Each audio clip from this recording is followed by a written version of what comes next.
Most Christians assume that purgatory is inevitable, that no matter how faithful we are in this life, we'll still have to pass through a place of purification before we can enter heaven. It's almost taken for granted, like a spiritual waiting room, necessary and unavoidable. But what if that's not the full picture? What if one of the greatest saints in modern history taught that purgatory isn't something we have to go through, and that if we truly understood God's love, we'd ask Him to spare us from it? This isn't a modern idea or a theological theory. It's a forgotten teaching from Saint Thérèse of Lisieux, the little flower, doctor of the Church, and one of the most beloved saints in Catholic history. One day, a nun named Sister Maria Philomena expressed her quiet fear to the young Thérèse. She was convinced that she would have to pass through purgatory after her death. She wasn't living in serious sin. She simply believed that she wasn't holy enough to go straight to heaven. But Thérèse didn't reassure her by saying, "Don't worry, purgatory isn't that bad." Instead, she said something shocking. "You do not have enough trust. You have too much fear before the good God. I can assure you that He is grieved over this." Thérèse was making a bold claim, that God is not pleased when we assume we will suffer in purgatory. Not because He wants to lower the standard of holiness, but because it means we don't understand the depth of His mercy.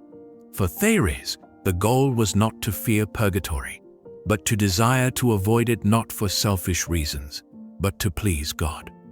Because purgatory is not God's first choice for us. It's a concession to our lack of trust, not the default path to heaven. Let's unpack this. Many of us are like Sister Philomena. We look at our flaws and assume we'll need years of purification after death. But Thérèse flips that logic upside down. She teaches that the key to skipping purgatory is trust. She says, as soon as you try to please Him in everything and have an unshakable trust, He purifies you every moment in His love. He lets no sin remain. This means that if we truly give ourselves to God in small acts of love, daily sacrifices, complete surrender, He cleanses us now. Not later, not after death, now. Thérèse isn't saying that holiness is easy. She's saying that holiness isn't earned by perfection, but by humble trust in the One who is perfect.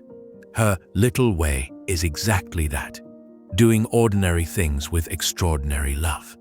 And above all, believing with childlike faith that God is eager to forgive, quick to purify, and delighted to draw us straight into His presence. She believed that God purifies the soul as it learns to abandon itself completely to His love. And the more we cooperate with that love now, the less purification is needed later. In a world where many people either deny purgatory or obsess over it, Thérèse offers a refreshing and challenging middle way. She doesn't deny that purgatory exists. She doesn't minimize its purpose. But she challenges us to aim higher. Instead of assuming we'll go there, she invites us to ask, why not strive to avoid it, not for our own comfort, but to bring greater joy to the heart of God? This is not spiritual pride. It's spiritual confidence, the kind that comes from knowing who God is. Saint Thérèse of Lisieux didn't just believe that God's mercy could help us avoid purgatory. She believed that failing to trust in that mercy was actually offensive to Him. To her, expecting to go to purgatory wasn't an expression of humility. It was a sign that someone had not yet fully grasped the love of God. She once responded sharply when a fellow nun confided that she assumed she would go to purgatory. Thérèse exclaimed, almost in pain, "Oh, how you grieve me. You do a great injury to God by believing that you're going to purgatory. When we love, we cannot go there." This wasn't spiritual arrogance. It was spiritual confidence, rooted not in herself, but in the nature of God. To Thérèse, the heart of the Christian life was complete trust, a childlike dependence on the mercy of the Father. And when we surrender everything in love and strive to please Him in every little thing, God responds not with delay or punishment, but with joyful welcome. Thérèse understood something that many forget. Purgatory was never meant to be the standard path to heaven. According to Catholic teaching, every soul receives more than enough grace in this life to be fully purified before death. Purgatory, while real, is not the ideal. It's God's loving backup plan, an emergency route for those who didn't fully embrace the grace offered to them during their time on earth. Thérèse saw clearly that many people land in purgatory not because they must, but because they lacked the courage to believe that God's mercy could complete the work in them now. This wasn't just theory for her. It was personal. On another occasion, one of her younger novices, Sister Maria of the Trinity, nervously asked her, "What if I fail even in the smallest things? May I still hope to go straight to heaven?" Thérèse didn't hesitate. She smiled and reassured her gently, "Yes, God is so good, He will know how to attract you to Himself." But then she added an important note. "Still, try to be faithful. Don't let Him wait in vain for your love." Here we see the balance that made Thérèse's spirituality so powerful. Full trust in God's love, paired with a sincere effort to be faithful in the small things. She wasn't encouraging laziness or presumption. She was inviting people into a new kind of spiritual maturity, one that focused less on fear and more on responding to love with love. Thérèse even spoke openly about her own unworthiness, saying that if it were up to her efforts alone, she would not even merit entrance into purgatory, since only holy souls are purified there. But then she added something profound.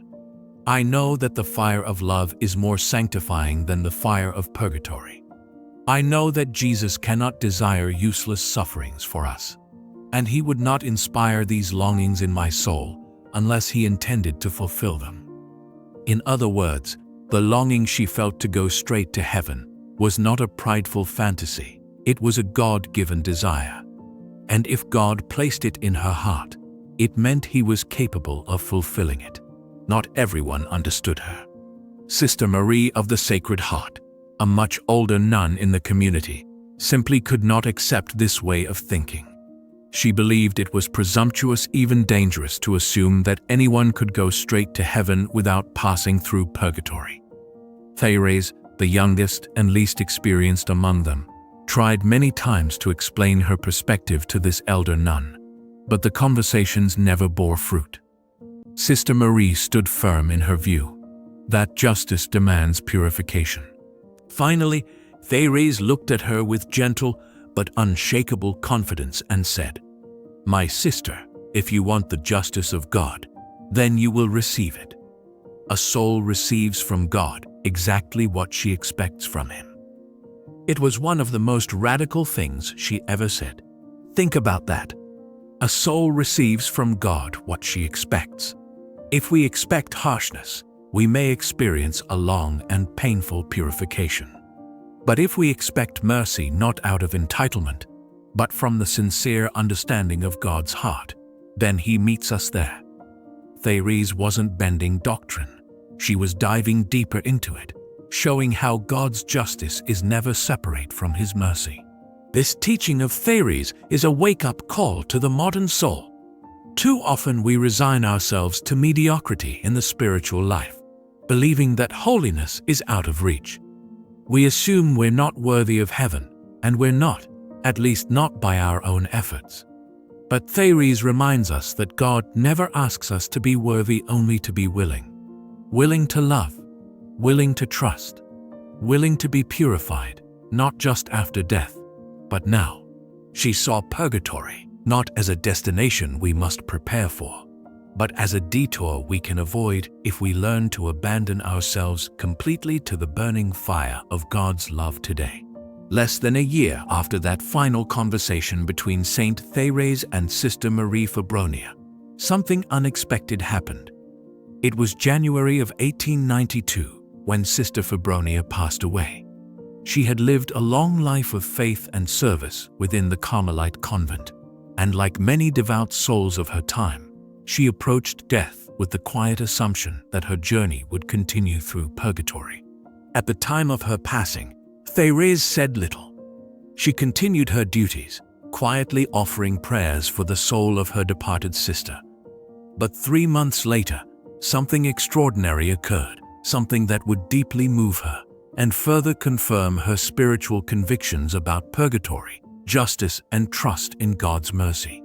One morning, after waking from a vivid and unsettling dream, Thérèse went directly to her superior, the prioress, and spoke with urgency and awe.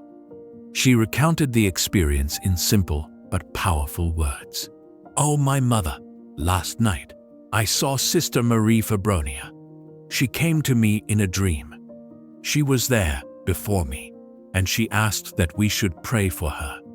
She is in purgatory." Thérèse explained that in the dream, Sister Fabronia had appeared sorrowful and pleading. Her presence wasn't terrifying, but it carried a deep sense of regret. Her expression and demeanor spoke volumes, even without words.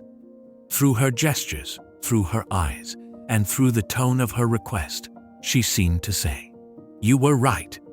I am now delivered up to the full justice of God. But it is my fault. If only I had listened to you, I would not be here. I would have gone straight to heaven." This wasn't just a personal dream. To Thérèse, it was a divine confirmation, a message not only for her, but for all souls struggling with trust. Sister Fabronia, who had insisted on the necessity of purgatory and resisted Thérèse's teaching, had now returned not to condemn, but to warn. Her plea was not born of bitterness, but of sorrow. She now saw, perhaps more clearly than ever before, that the door to heaven had been wide open, and she had hesitated. Thérèse took the dream seriously, not because she believed every dream was a revelation, but because this one aligned perfectly with everything she had already been shown in prayer and taught by grace. It confirmed what she had told so many before, that trust in God's mercy is not optional. It is central. That fear, even the fear of being purified, can become a form of resistance. And that God, though just, takes no delight in delay. He wants his children home. It's important to pause here and consider what this dream is and what it is not. Thérèse was not claiming a vision from heaven. She didn't use it to criticize Sister Fabronia or to elevate herself. Instead, she shared it as a spiritual insight, a kind of divine echo that confirmed the truth she had spent her short life proclaiming. That God's mercy must be received with open hands, not clenched fists. That we must stop bracing for punishment and instead begin trusting like children. This dream left a deep impression on the community. It wasn't sensational, but it was sobering. Even those who once hesitated to believe in Thérèse's perspective began to reflect more seriously on what it meant to live and die in complete surrender. And in a way, Sister Fabronia's sorrow became a final gift. She taught, even from beyond the veil, that it is never too early to begin trusting. That the justice of God, though real, is not something to be chosen over His mercy. And that even souls who spend their lives in prayer can miss the opportunity to go straight to God if they fail to simply believe that He wants them not someday, but now. Saint Thérèse of Lisieux never denied the existence of purgatory. She didn't minimize its purpose or downplay its necessity for many souls. What she challenged radically and tenderly was the idea that it had to be the default for everyone. In her short but powerful life, she taught that trust in God's love is more powerful than fear of His justice. That when we strive to love Him in all things, even in small, daily sacrifices, He responds, not with delay or punishment, but with mercy that reaches deeper than we can imagine. For Thérèse, purgatory wasn't God's plan A. It was a remedy for those who missed the chance to let love purify them now. It was never meant to be feared, but it was also never meant to be assumed. Her message is not one of spiritual laziness or false assurance. It's a message of hope and responsibility.